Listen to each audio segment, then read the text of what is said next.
காட்டில் ஒரு காகம் வாழ்ந்துட்டு வந்துச்சு. ரொம்ப மகிழ்ச்சியாக சந்தோஷமாக வாழ்ந்துட்டு வந்துச்சு. ஆனால் ஒரு நாள் அது ஒரு அன்னப்பறவையை பார்த்துச்சு. இந்த அன்னம் எவ்வளோ வெள்ளையாக இருக்குது, நான் மட்டும் ஏன் இவ்வளோ கருப்பாக இருக்கிறேன், இதுதான் உலகத்திலேயே அழகான பறவையாக இருக்கும் போல அப்படின்னு காகம் நினச்சிது.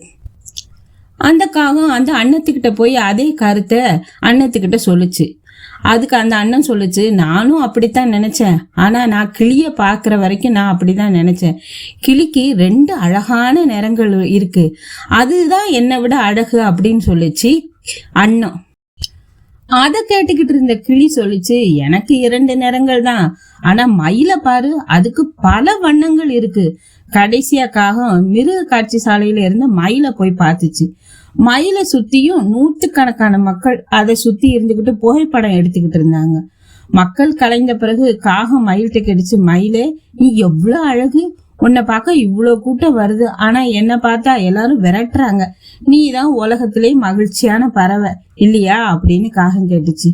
மயிலு சோகமா சிரிச்சுது. நண்பா, என் அழகுனாலதான் நான் இந்த கூட்டுல அடைக்கப்பட்டிருக்கேன். உன்னை பாரு, எந்த காகமாவது கூண்டுல அடைக்கப்பட்டிருக்க, நீ சுதந்திரமா எங்க வேணும்னாலும் பறக்கிற, நான் உன்னை பார்த்துதான் பொறாமைப்படுறேன்னு கூறிச்சு. அப்பதான் காகம் உணர்ந்தது, நம்மகிட்ட இருக்கிறத வச்சு திருப்தியா இருக்கிறது தான் உண்மையான மகிழ்ச்சி அப்படின்னு. மற்றவர்களுடன் நம்மை ஒப்பிடுவதால் கவலைதான் மிஞ்சும். நம்மிடம் இருக்கும் தனித்துவமான திறமைகளோடு மதித்து வாழ வேண்டும். 3 தவளைங்க மலை ஏறுறதுக்கு ஏறுறதுக்கு தயாராகிருச்சுங்க. அவ மலை ஏற ஆரம்பிச்ச உடனே ஒருத்தர் சொன்னாரு, இவ்வளவு உயரமான மலையில ஏறும்போது இடையில கல்லெல்லாம் தடுக்கி விழுந்தா அவ்வளவுதான் அப்படின்னு சொன்னாரு. உடனே ஒரு தவளை மலை ஏறுறதை நிறுத்திருச்சு. கொஞ்ச தூரம் போனோன்னு இன்னொருத்தர் சொன்னாரு, மேல பாம்பு இருக்கும், அதெல்லாம் நம்மளை பிடிச்சு தின்றும் அப்படின்னு சொன்னதா அதை கேட்ட இன்னொரு தவளை அதுவும் கீழே இறங்கி வந்துருச்சு. ஆனா யாரு என்ன சொன்னாலும் கேட்காத 3வது தவளை மட்டும் மலை உச்சியே போய் சேர்ந்துட்டு மறுபடியும் கீழே இறங்கினோன்னே ஒருத்தர் கேட்டாரு, உன்னால மட்டும் எப்படி இவங்க எல்லோரும் எதிர்மறையா கூறியும் துணிந்து சிகரத்தை அடைய முடிஞ்சதுன்னு கேட்டாரு. அதற்கு அந்த தவளை, எனக்கு காது கேட்காது அப்படின்னு சொல்லுச்சு. நாமும் வாழ்வில் இந்த தவளையை போல இருந்தாதான் சில நேரங்கள்ல முன்னேற முடியும். MBA படிச்ச இளைஞன் ஒருவன் கிராமத்துக்கு வந்தான். அங்க செக்க ஆலைய பார்த்தான். அங்க 2 மாடுகள் செக்க சுத்தி கொண்டிருந்தன. ஒரு பெரியவர் செக்கிலிருந்து எண்ணெயை எடுத்து கொண்டிருந்தாரு. அவன் அந்த மாடுகளை சுற்றி வருவதை பார்த்தான். மாடுகளை அந்த பெரியவர் கண்டு கொள்ளவே இல்லை. பெரியவர்கிட்ட போய் அந்த இளைஞன் கேட்டான், ஐயா, மாடுகளை கவனிக்காம எண்ணெயை எடுத்துட்டு இருக்கீங்களே, அவ சுத்தி வராம நின்னுட்டா உங்களுக்கு எப்படி தெரியும் அப்படின்னு கேட்டான். அதற்கு அவரு, தம்பி, மாடுகளின் கழுத்துல மணிகள் கட்டியிருக்கேன், அந்த சத்தத்தை வச்சு மாடுகள் சுத்தி வர்றத நான் தெரிஞ்சுக்கிடுவேன் அப்படின்னாரு. இளைஞன் விடல, ஐயா, மாடுகள் ஒரே இடத்துலயே நின்னுக்கிட்டு தலையை மட்டும் ஆட்டிக்கிட்டு இருந்தா உங்களுக்கு எப்படி தெரியும்னு. பெரியவர் அந்த இளைஞனை ஏற இறங்க பார்த்தாரு. தம்பி, மாடு அப்படியெல்லாம் செய்யாதுப்பா. ஏன் ஐயா அப்படின்னு கேட்டான். அது MBA படிக்கலப்பா அப்படின்னாரு. படிப்பும் அனுபவமும் ஒருத்தவங்களை எவ்வளவு சிந்திக்க வைக்குது பாத்தீங்களா.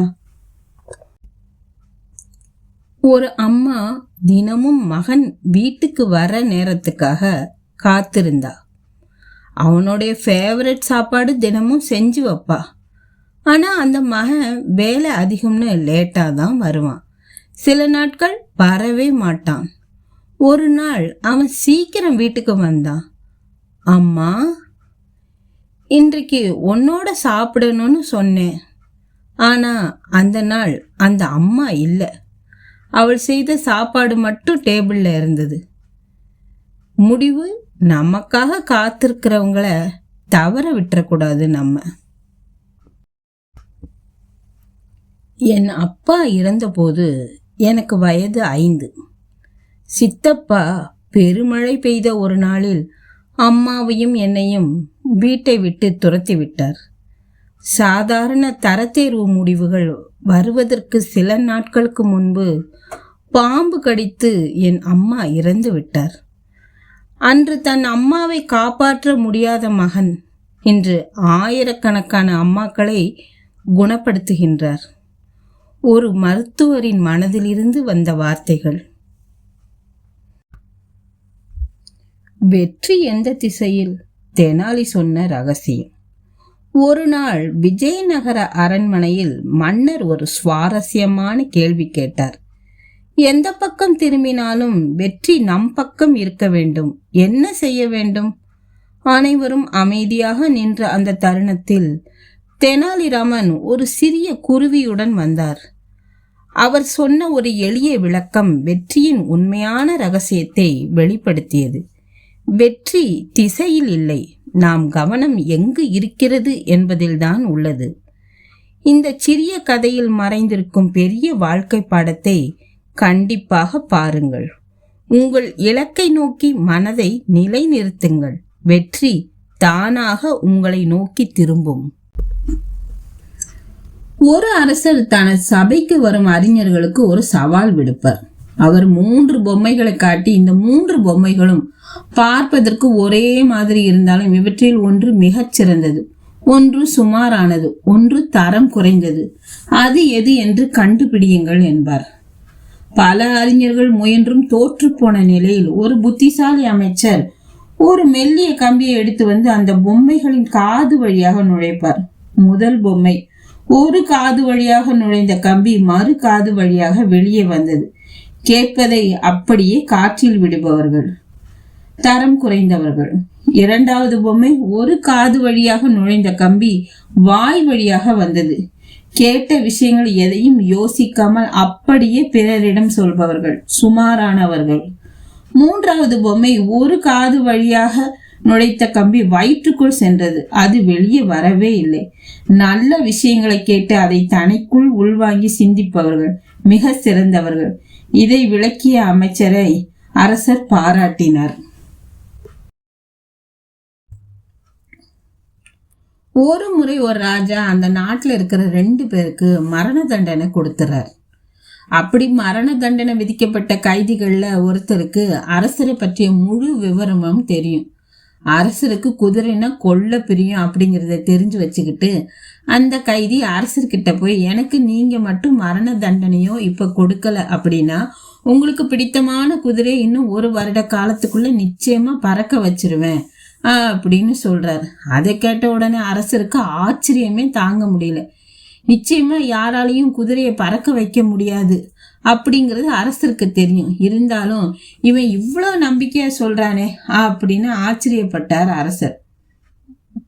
அரசர் அந்த 1 வருட காலத்திற்குள் அவகாசம் கொடுத்து அந்த கைதிக்கு மட்டும் மரண தண்டனையை நிறுத்தி வைக்கிறார்.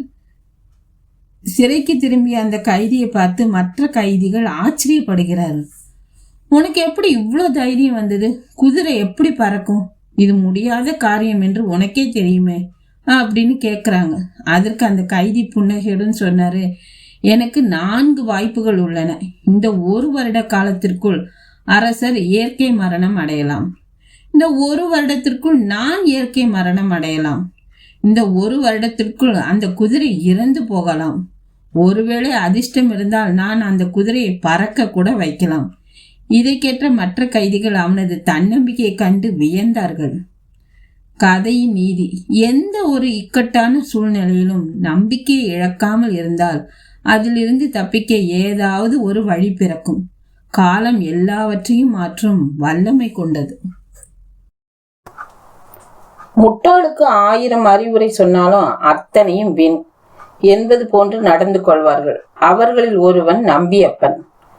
பெயர்தான் நம்பியப்பன், ஆனால் ஒன்று கூட அவனை நம்பி செய்ய முடியாது. இருந்தாலும் அவனுடைய அண்ணன் அங்கப்பன் நம்பியப்பனை எப்படியாவது திருத்திட வேணும்னு பெரும் முயற்சி எடுத்து வந்தார். ஒரு சமயம் தட்டுமுட்டு சாமான்களை ஏற்றி கொண்டு வெளியூரில் விற்க நினைத்த அங்கப்பன் மாட்டு வண்டியில் சாமான்களை ஏற்றி முடித்தவுடன் தனது தம்பி நம்பியப்பனிடம், நான் முன்னால் வண்டியில உட்காந்துட்டு ஓட்டிக்கிட்டு போறேன், நீ பின்னால ஏதாவது சாமான் விழுகிறதா என்று பார்த்து கொண்டு நடந்து வா என்று சொல்லியிருந்தார். சரிங்கண்ணே, நீங்க சொன்னபடியே செய்கிறேன் என்று சம்மதம் கொடுத்தான் நம்பியப்பன். வண்டியில் ஏற்பட்ட சின்ன சின்ன சாமான்களோடு மேடு பள்ளத்தில் வண்டி செல்லும் போது விழுந்து வந்தன. அவற்றையெல்லாம் எடுத்து போடாமல் வந்தான் அவன். சந்தேகம் கொண்ட அங்கப்பன், டே தம்பி என்று அழைத்தார். என்னண்ணே, ஏதாவது சாமான் விழுந்ததா? விழுந்ததுண்ணே, எடுத்து போட்டியா இல்லன்னே, ஏன் எடுத்து போடல? நீங்க விழுகிற சாமான பார்த்துட்டு தான் வர சொன்னீங்க, எடுத்து போட சொல்லலையே. அட முட்டாள் தம்பியே, இனிமேல் எது கீழே விழுந்தாலும் பத்திரமா எடுத்துட்டு வா என்றார். அப்படியே செய்கிறேன் அண்ணா என்று கூறினான் நம்பியப்பன். சிறிது தூரம் வண்டியை ஓட்டி அங்கப்பன் தம்பி என்று அழைத்தார். கையில் ஒரு பொட்டலத்துடன் வண்டிக்கு முன்னே ஓடியவன் அண்ணா என்றான். ஏதாவது விழுந்ததா? விழுந்ததுன்னு என்ன செய்த? பத்திரமா எடுத்து பாதுகாப்பா வச்சிருக்கேன் என்றான் நம்பியப்பன். என்ன பொருள்? இதோ நீங்களே பாத்துக்கோங்க என்று துணி மூட்டையை விரித்து காட்டினான். அதில் மாடு போட்ட சாணம் இருந்தது. அட முட்டாள் தம்பி, என்னடா இது, சாணியை எடுத்து வந்திருக்க என்று கோபத்துடன் கேட்டார். அண்ணே, நீங்க எது விழுந்தாலும் எடுத்து பத்திரமா கொண்டு வர சொன்னீங்க. நானும் கவனமா தான் பாத்துக்கிட்டு வந்தேன். வண்டி மாடு போட்ட சாணம் தான் கீழே விழுந்தது. அதான் நீங்க சொன்ன மாதிரியே கீழே விழுந்தத பத்திரமா எடுத்துட்டு வந்தேன் என்றான் நம்பியப்பன். முட்டி முட்டி ஏற்றினாலும் முட்டான் முளையில் ஒன்றும் ஏறாது என்பது உண்மையாகி போனது.